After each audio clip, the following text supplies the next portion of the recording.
Le invito a que se acerque a conocer el Evangelio de San Marcos, a que conozca al sorprendente Jesús del Evangelio de San Marcos en un curso teológico profundo que se ha grabado en 2 discos compactos en formato de MP3 con duración de 12 horas y que le permitirá a usted en su hogar o en sus trayectos en vehículos acercarse al texto del Evangelio de San Marcos y además a explicaciones profundas. El Hijo del Carpintero, el relato más humano de Jesús de Nazaret, es este curso en formato de MP3 que usted puede encontrar en la Casa de San José. Acérquese, sorpréndase con el sorprendente Jesús del Evangelio de San Marcos.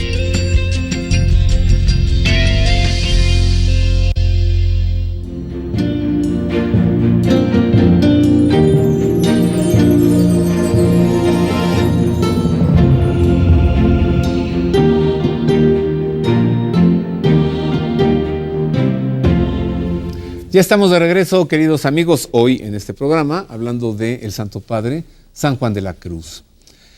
Carmelita. Carmelita también, Santa Teresa de Jesús. Ella decide reformar la orden para volver a la pobreza inicial. Y entonces funda ella una nueva orden. Y esta fundación la lleva a los frailes con San Juan de la Cruz. Así que hablemos algo enseguida de la Orden del Carmen. El origen de la Orden del Carmen es sencillo y modesto. Data del siglo XII, en los alrededores del Monte Carmelo en Tierra Santa, cuando un grupo de cruzados dejaron las armas para vivir en comunidad tratando de emular al profeta Elías en obsequio de Jesucristo y de la Virgen María. El primer documento histórico de la orden es la Regla de San Alberto de 1209. Las primeras constituciones son de 1281 y la primera mención de su nombre data de 1247 de una bula dirigida por el Papa a los hermanos de Santa María del Monte Carmelo. Con la reforma de la Orden de 1562, implementada por Santa Teresa de Jesús y San Juan de la Cruz para retomar la regla inicial de pobreza y humildad, surge la descalcez en el Carmelo y con ella los carmelitas descalzos, distinguidos por vivir una vida ascética y contemplativa, por su práctica de la oración para el diálogo con Dios y por su devoción a la Virgen María, hermosura del Carmelo, patrona de la Orden y protectora de los carmelitas.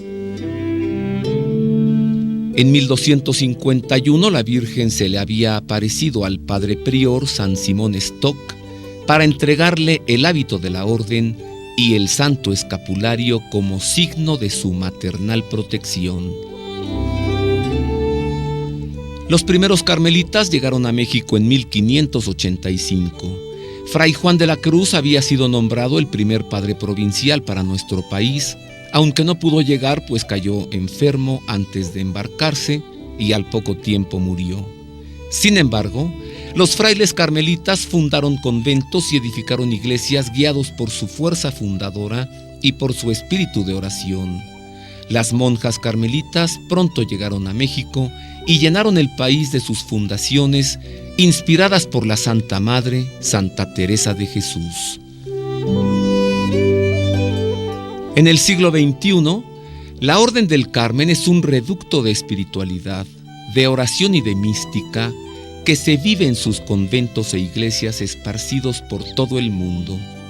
La Iglesia del Carmen en San Ángel, en la Ciudad de México, es uno de estos testigos vivos del remanso espiritual que esta centenaria orden entrega a todos los que a ella se acercan, buscando el diálogo con Dios y el resguardo maternal de la Virgen María, para constatar que, como dicen los carmelitas, Dios no se sirve de otra cosa sino de amor. A ver, hermano Tomás, Santa Teresa funda indudablemente el Carmelo Descalzo con las monjas. Podemos decir que Fray Juan de la Cruz es fundador del Carmelo Descalzo para ustedes los frailes? Desde luego que Son sí. fundadores ambos. Desde luego que sí. Ajá. Es una pregunta polémica, Ajá. porque ahora se ha revisado mucho lo de los fundadores. Creo que hablar de un fundador es polémico, porque muchas veces el fundador no es el que hace las constituciones, o a veces no es el que tiene la inspiración original. Para un historiador, para una teología seria, una orden, un fundador pues puede ser, el concepto es más amplio. Entonces, en sentido estricto, nadie duda que Teresa nos funda. Obviamente que fundarnos no fue por iniciativa de ella, sí le interesaba. Ella ya había reformado un convento, había fundado un convento de carmelitas descalzas. San José. En Ávila. Como el provincial está interesado, le encarga si puede hacer una experiencia con los frailes. Entonces, o sea, no es una ocurrencia de una sola persona. Uh-huh. Y ella necesitaba frailes. Entonces, cuando conocí a Juan de la Cruz, él no estaba en estos proyectos, no fue iniciativa tampoco de él, pero digamos que fue el primer fraile y que ella lo invitó. Y en ese sentido, bueno, a ella la reconocemos. Ahora, si él es o no es, pues polémico, y ahora tienden nada más a hablar de Santa Teresa. Pero por otras razones yo creo que cualquiera de nosotros sí podríamos llamarlo un fundador. Y es importante porque la talla de un fraile no se lo da una monja, se la da un hombre. Es decir, ella puede ser la madre, pero quien te modela, sobre todo pues un carisma que es el mismo, pero que tiene diversas expresiones, pues obviamente para un convento de frailes, pues es un fraile. En el Carmelo Descalzo, tú como fraile, ¿ustedes viven el carisma de Teresa o de Juan? Es el mismo. Porque además un carisma es comunitario, no es personal. ¿Cuál es ese carisma? ¿Cuál es el carisma carmelitano de la descalcez? Así en síntesis, es la contemplación.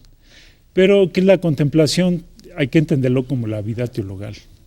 Teresa lo formula como las 3 grandes virtudes: amor de unos con otros, la humildad y el deshacimiento. Juan de la Cruz directamente, la fe, la esperanza y el amor. Uh-huh. Son 2 maneras de expresar lo mismo. ¿Qué es, Tomás, el deshacimiento de las cosas? Es muy sencillo. Mira, no es ¿qué no es? Es sencillo definirlo. Sí. Pero luego hacerlo. No, y mira, también que no es un mortificarse por mortificarse.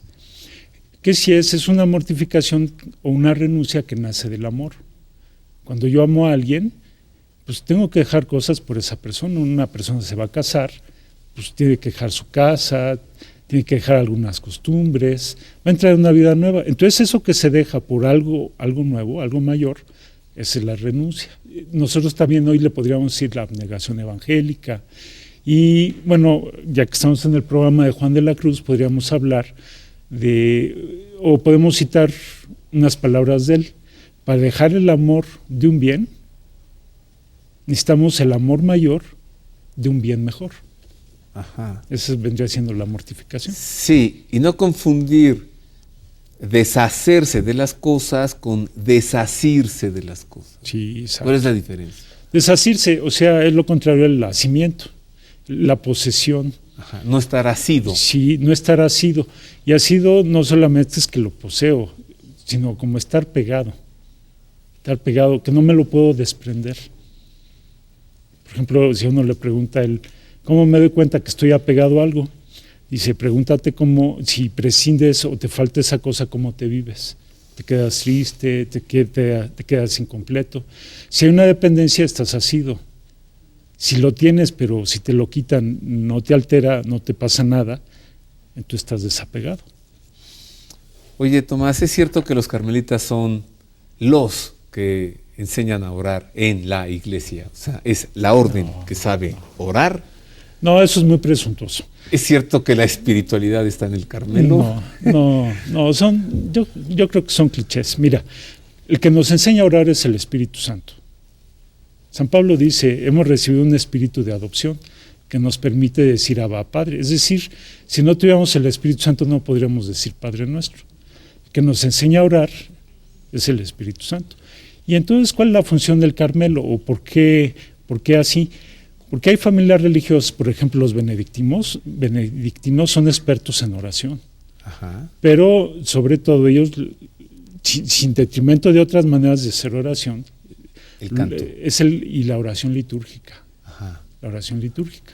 Hay otro tipo de oraciones, ¿verdad? Pues está todo el movimiento carismático, pues es otro enfoque, es como Dios se va adaptando a distintas mentalidades, distintas personalidades. Y en el Carmelo, cuando viene un estilo, más que un estilo nos dan unos criterios, es una oración de recogimiento. En el silencio. Exacto, saber recogerse en el silencio, pero uno no hace el silencio lo hace Dios en uno. Y lo digo así muy rápido con una imagen. Cuando uno recibe una noticia fuerte, uno se impacta. Uh-huh. Dice uno, ¿qué pasó? Ese es el silencio. Uh-huh. Cuando Dios irrumpe en mi vida o cuando Dios me habla, porque la oración es escuchar, cuando Dios me habla, me provoca un silencio dentro de mí. Entonces la misión o lo que caracteriza a los carmelitas, pero que no es exclusivo de ellos, es cómo saber guardar silencio para acoger esa palabra de Dios que está irrumpiendo en mí. Te dejo una pregunta. Uh-huh. ¿Qué es para San Juan de la Cruz? Callar y obrar. Perfecto. Vamos a ver enseguida una nota porque es inseparable la Orden del Carmen, la Virgen del Carmen y el escapulario de la Virgen del Carmen. Entonces vamos a presentarle esto enseguida, la Virgen del Carmen y el escapulario. Luego regreso aquí para platicar con una maestra en espiritualidad y al final del programa regresas, hermano Tomás, para concluir con este maestro de oración después del Espíritu Santo, San Juan de la Cruz, la Virgen del Carmen y el escapulario.